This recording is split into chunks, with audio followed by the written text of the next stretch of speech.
শিশু আসিয়া ধর্ষণের বিচারের দাবিতে পঞ্চগড়ে মানববন্ধন।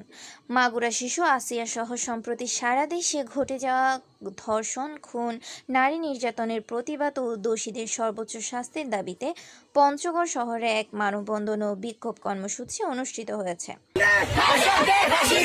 বুধবার 11 মার্চ দুপুর 12টায় পঞ্চগড় শেরেবাংলা চত্বরে পঞ্চগড় নার্সিং ইনস্টিটিউট শিক্ষার্থীরা এই কর্মসূচি আয়োজন করেন।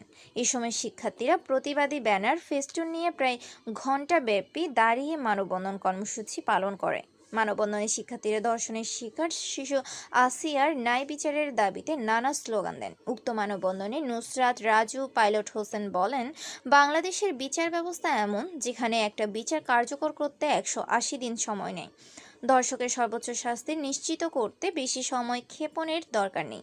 আমরা 24 ঘন্টার মধ্যে প্রকাশ্যে ধর্ষকের মৃত্যুদণ্ড বিচারের দাবি জানাই। প্রয়োজনে দেশের আইন সংস্কারের মধ্য দিয়ে দ্রুত রায় কার্যকরের মাধ্যমে বিচার নিশ্চিত করতে হবে।